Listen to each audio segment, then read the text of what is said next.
കഴിഞ്ഞ ക്ലാസ്സിൽ കമ്പ്യൂട്ടറിൻ്റെ ആർക്കിടെക്ചർ വരെയായിരുന്നു പറഞ്ഞു നിർത്തിയത്. അതായത് നമ്മുടെ ഫസ്റ്റ് മൊഡ്യൂളിൻ്റെ ഫസ്റ്റ് പാർട്ട് കവർ ചെയ്തു. ഇന്ന് നോക്കാൻ പോകുന്നത് സെക്കൻഡ് പാർട്ടാണ്. സെക്കൻഡ് പാർട്ടിൽ പറയുന്നത് ആപ്ലിക്കേഷൻ സോഫ്റ്റ്വെയർ ആൻഡ് സിസ്റ്റം സോഫ്റ്റ്വെയർസും പിന്നെ ലാംഗ്വേജസുമാണ്. Languages means high level language and low level languages. ഇത്രയും പോർഷനാണ് സെക്കൻഡ് പാർട്ടിൽ നമുക്ക് പഠിക്കാനുള്ളത്. അതിൽ നിന്നും നമ്മൾ നോക്കാൻ പോകുന്നത് application software and system software ആയിരിക്കും. Introduction to software. Software is the set of program instructions or procedures which is designed to perform a well-defined function. Simply പറയുകയാണെങ്കിൽ സെറ്റ് ഓഫ് ഇൻസ്ട്രക്ഷൻസ് എന്ന് പറയാം. ഇത് അല്ലെങ്കിൽ സോഫ്റ്റ്വെയറിൽ നിന്ന് ഫിസിക്കലി പ്രസൻ്റ് അല്ല. സോഫ്റ്റ്വെയർസിന് നമുക്ക് ഫർദർ ഡിവൈഡ്സ് ഇൻറ്റു ടു. ഏതൊക്കെയാണ്? രണ്ടായിട്ട് ഡിവൈഡ് ചെയ്യാം നമുക്ക്. ഏതൊക്കെയാണ്? Application software and system software. Application software means it is designed for some application level purposes. That means it's a set of programs that are used to perform particular task. Example എന്ന് പറയുന്നത് Microsoft Word for documentation and PowerPoint for PPT presentation and accounting and banking etcetera. ഇതൊക്കെ application സോഫ്റ്റ്വെയറിന് എക്സാമ്പിളാണ്. Next is about features of application software. Application സോഫ്റ്റ്വെയറിൻ്റെ features എന്തൊക്കെയാണെന്ന് നോക്കാം. Close to the user ആയിരിക്കും, design ചെയ്യാൻ എളുപ്പമാണ്, മോർ ഇൻട്രാക്റ്റീവാണ്, സ്ലോ ഇൻ സ്പീഡ്. ഇത് ജനറലി എഴുതിയിരിക്കുന്നത് ഹൈ ലെവൽ ലാംഗ്വേജസിലായിരിക്കും. അതുകൊണ്ട് തന്നെ ഈസി ടു അണ്ടർസ്റ്റാൻഡ്, മനസ്സിലാക്കാൻ എളുപ്പമായിരിക്കും. Easy to manipulate and use and bigger in size and require. Size വലുതായതുകൊണ്ട് തന്നെ സ്റ്റോറേജ് സ്പേസും കൂടുതലായിരിക്കും. And require large storage space. ഇതൊക്കെയാണ് ആപ്ലിക്കേഷൻ സോഫ്റ്റ്വെയറിൻ്റെ ഫീച്ചേഴ്സ് എന്ന് പറയുന്നത്. Next is about system software. System software means which is designed for some system utility. That means it's a set of programs that are used to control and coordinate the entire computer system. It acts as an interface between the hardware and the end user.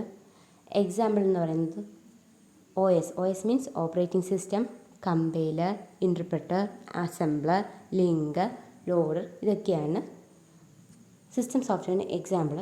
ഇതിൽ നിങ്ങൾക്ക് പഠിക്കാനുള്ളത് കമ്പൈലേഴ്സിനെയും ഇൻ്റർപ്രിറ്റേഴ്സിനെയും കുറിച്ച് മാത്രം. Next features ഏതൊക്കെയാണെന്ന് നോക്കാം. System സോഫ്റ്റ്വെയറിൻ്റെ features എന്ന് പറയുന്നത് close to the system, fast in speed. നമ്മൾ ആപ്ലിക്കേഷൻ സോഫ്റ്റ്വെയർ പറഞ്ഞു സ്ലോ ഇൻ സ്പീഡാണെന്ന്. Difficult to design. System software difficult to design ആണ്. അവിടെ നമ്മൾ നേരത്തെ ആപ്ലിക്കേഷൻ സോഫ്റ്റ്വെയർ എന്താ പറഞ്ഞത്? Easy to design. And in the case of system software difficult to understand, മനസ്സിലാക്കാനും ബുദ്ധിമുട്ടാണ്. അതുകൊണ്ട് തന്നെ ഇത് ലോ ലെവൽ ലാംഗ്വേജിലായിരിക്കും റിട്ടേൺ ചെയ്തിരിക്കുന്നത്. ആൻഡ് ലെസ് ഇൻട്രാക്റ്റീവ് ആണ്, smaller in size, difficult to manipulate. ഞങ്ങൾ ആപ്ലിക്കേഷൻ സോഫ്റ്റ്വെയറിൻ്റെ ഫീച്ചേഴ്സ് എന്തൊക്കെയാണ് പറഞ്ഞത്? അതിൻ്റെ നേരെ ഓപ്പോസിറ്റാണ് സിസ്റ്റം സോഫ്റ്റ്വെയറിൻ്റെ ഫീച്ചേഴ്സ് എന്ന് പറയുന്നത്. Next is about compiler. Compiler എന്ന് പറയുന്നത് it's a system software. It's an example for system software. കമ്പൈലറിനെ കുറിച്ച് പറയുകയാണെങ്കിൽ കമ്പൈലറിനെ കൊണ്ട് രണ്ടുണ്ട് ഉപയോഗം. അതായത് ഫോർ എക്സാമ്പിളായിട്ട് പറയുകയാണെങ്കിൽ ഇപ്പം ഞാനൊരു പ്രോഗ്രാം ഹൈ ലെവൽ ലാംഗ്വേജിൽ എഴുതുന്നു. ഹൈ ലെവൽ ലാംഗ്വേജ് മീൻസ് ഞാനൊരു C പ്രോഗ്രാം എഴുതുകയാണ്. ഒരു C പ്രോഗ്രാം എഴുതിയിട്ട് അതിനെ കമ്പൈൽ ചെയ്ത് കഴിഞ്ഞാൽ അതിൻ്റെ ഒരു ഉപയോഗം എന്ന് പറയുന്നത് എൻ്റെ കോഡിൽ എന്തെങ്കിലും സിൻടാക്സ് എറേഴ്സ് വല്ലതും ഉണ്ടെങ്കിൽ അതിനെ അനലൈസ് ചെയ്ത് തരും കമ്പൈലർ. സെക്കൻഡ് വൺ അല്ലെങ്കിൽ മോസ്റ്റ് ഇമ്പോർട്ടൻറ്റ് യൂസ് എന്ന് പറയുന്നത് it actually converts the high level languages into machine level or low level languages. ഇതാണ് കമ്പൈലറിൻ്റെ മെയിൻ പർപ്പസ് എന്ന് പറയുന്നത്. രണ്ട് പർപ്പസസ് ഉണ്ട്. ഫസ്റ്റ് എന്നല്ല, മേജർ യൂസ് എന്ന് പറയുന്നത് ഇത് ഹൈ ലെവൽ ലാംഗ്വേജസിനെ low level languages or machine level ലാംഗ്വേജസിലോട്ട് കൺവേർട്ട് ചെയ്യാൻ വേണ്ടി യൂസ് ചെയ്യുന്നു. സെക്കൻഡ് വൺ എന്ന് പറയുന്നത് it analyse the syntax errors. എൻ്റെ കോഡിൽ ഞാനൊരു ഹൈ ലെവൽ ലാംഗ്വേജിൽ ഒരു പ്രോഗ്രാം എഴുതിയിട്ടുണ്ടെങ്കിൽ എൻ്റെ കോഡിൽ എന്തെങ്കിലും എറർ ഉണ്ടെങ്കിൽ അത് ഡിറ്റക്റ്റ് ചെയ്യുന്നു. A program which is input to the compiler is called source program. അതായത് ഇതായിരിക്കും സോഴ്സ് പ്രോഗ്രാം. കമ്പൈലറിന്, അതായത് ഹൈ ലെവൽ ലാംഗ്വേജ് ഞാൻ എഴുതി അതിന് കമ്പൈലറിലോട്ട് ഇൻപുട്ട് ചെയ്ത് കൊടുക്കുന്ന പ്രോഗ്രാമിനെയാണ് സോഴ്സ് പ്രോഗ്രാം എന്ന് പറയുന്നത്. ഔട്ട്പുട്ട് കിട്ടുന്ന ലാംഗ്വേജിനെയാണ് നമ്മൾ ഓബ്ജക്റ്റ് കോഡ് എന്നും പറയുന്നത്. This program is a program which is input to the compiler is called source program, and this program is now converted to a machine level language by a compiler is known as the object code. അതായത് ഞാൻ high level language input ചെയ്തു, ആ high level ലാംഗ്വേജിനെ പറയുന്നതാണ് source programme. ഈ high level ലാംഗ്വേജിനെ compile ചെയ്ത് machine level അല്ലെങ്കിൽ low level ലാംഗ്വേജാക്കി മാറ്റി. അതിനെയാണ് നമ്മൾ ഓബ്ജക്റ്റ് കോഡ് എന്ന് പറയുന്നത്.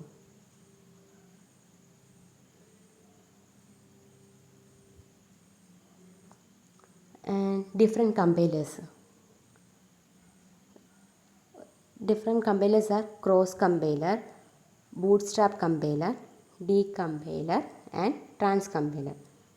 Cross compiler means the compiled program can run on a computer whose CPU or operating system is different from the one on which the compiler runs. ഒരു example പറഞ്ഞാൽ മനസ്സിലാവും. For example, ഒരു Windows പ്ലാറ്റ്ഫോമിൽ run ചെയ്യുന്ന കമ്പൈലറിന് Linux പ്ലാറ്റ്ഫോമിലും run ചെയ്യുന്ന code generate ചെയ്യാൻ പറ്റും. അതിനെയാണ് ക്രോസ് കമ്പൈലർ എന്ന് പറയുന്നത്. That means a compiler that runs on a Windows platform also generate a code that runs on a Linux platform. It is called a cross compiler. വിൻഡോസിൽ run ചെയ്യുന്ന കമ്പൈലറിന് ലിനക്സിലും run ചെയ്യാൻ പറ്റുന്ന അല്ലെങ്കിൽ കമ്പൈൽ ചെയ്യാൻ പറ്റുന്ന കോഡ് ജനറേറ്റ് ചെയ്യാൻ പറ്റും. അതിനെയാണ് ക്രോസ് കമ്പൈലർ എന്ന് പറയുന്നത്. Next, bootstrap compiler. Bootstrap compiler means the compiler written in the language that it indicates to compile. It intends to compile. Next, decompiler. Decompiler എന്ന് പറയുമ്പോഴത്തേക്കും കമ്പൈലറിൻ്റെ നേരെ ഓപ്പോസിറ്റ്. കമ്പൈലർ എന്താ ചെയ്യുന്നത്? ഹൈ ലെവൽ ലാംഗ്വേജസിനെ ലോ ലെവൽ ലാംഗ്വേജിലോട്ട് കമ്പൈൽ ചെയ്ത് അല്ലെങ്കിൽ കൺവേർട്ട് ചെയ്യുന്നു. അപ്പോൾ ഡീകമ്പൈലർ എന്താ ചെയ്യുക? The compiler that translates from a low level language to higher level language. Next is about transcompiler. Transcompiler means the compiler that translates high level languages.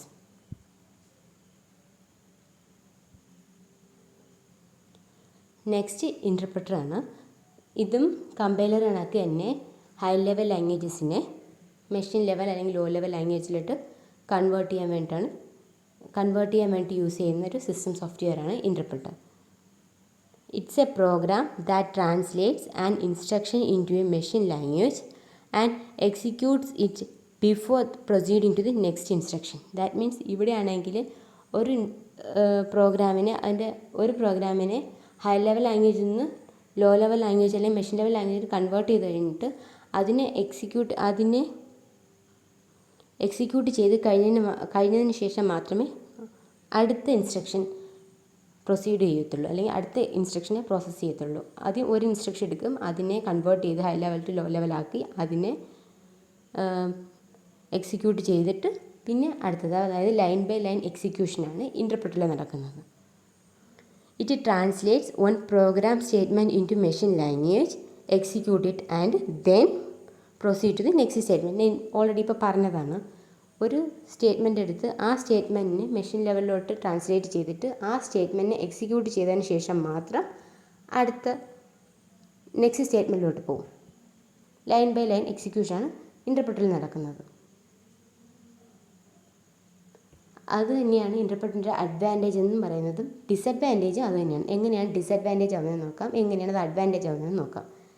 Advantage means അത് ഞാൻ already പറഞ്ഞു, interpreter എന്ന് പറയുന്നത് line by line execution നടക്കുന്നതാണ്. അതുകൊണ്ട് തന്നെ എററൊക്കെ നമുക്ക് പെട്ടെന്ന് മനസ്സിലാക്കാനും കണ്ടുപിടിക്കാനും എളുപ്പമായിരിക്കും. It is executed line by line which helps user to find errors easily. Line by line execution ആയിട്ട് എററൊക്കെ കണ്ടുപിടിക്കാൻ എളുപ്പമായിരിക്കും. ഇനി ഇതെങ്ങനെയാണ് ഡിസ്അഡ്വാൻറ്റേജ് ആവുന്നതെന്ന് നോക്കാം. ഇപ്പോൾ ലൈൻ ബൈ ലൈൻ എക്സിക്യൂഷനാണെന്ന് പറഞ്ഞു, അതുകൊണ്ട് തന്നെ അവിടെ എടുക്കുന്ന ടൈമെന്ന് പറയുന്നത് കൂടുതലായിരിക്കും. It take more time to execute successfully തന്നെ കമ്പൈലർ. കമ്പൈലറിനെ വെച്ച് നോക്കുമ്പോഴത്തേക്കും ഇത് കുറച്ചധികം സമയമെടുക്കുന്നു. ഇതാണ് ഇൻ്റർപ്രറ്റർ എന്ന് പറയുന്നത്. നെക്സ്റ്റ് ഇത് നിങ്ങൾക്ക് ഉള്ളൊരു ഹോംവർക്കാണ്. എല്ലാവരും നോട്ട്സാക്കി വെച്ചിരുന്നാൽ മതി. നമുക്ക് ഫസ്റ്റ് മൊഡ്യൂൾ കഴിഞ്ഞതിന് ശേഷം ഇതിനെക്കുറിച്ച് ഡിസ്കസ് ചെയ്യാം. ക്വസ്റ്റ്യൻസ് എല്ലാവരും നോട്ട് ചെയ്ത് വെച്ചോളൂ. ഫസ്റ്റ് ക്വസ്റ്റ്യൻ എന്ന് പറയുന്നത് distinguish between compilers and interpreters. And second one എന്ന് പറയുന്നത് differences between software and hardware. ഇന്ന് നമ്മൾ കവർ ചെയ്ത പോർഷനിൽ നിന്നുള്ളതാണ്. അപ്പോൾ എല്ലാവരും നോട്ട് ചെയ്ത് വെക്കുക, ആൻസറും നോട്ട് ചെയ്ത് വെക്കുക. നമുക്ക് ഫസ്റ്റ് മൊഡ്യൂൾ കഴിഞ്ഞതിന് ശേഷം ഇതൊക്കെ ഡിസ്കസ് ചെയ്യാം. എല്ലാവർക്കും നല്ലൊരു ദിവസം ആശംസിക്കുന്നു.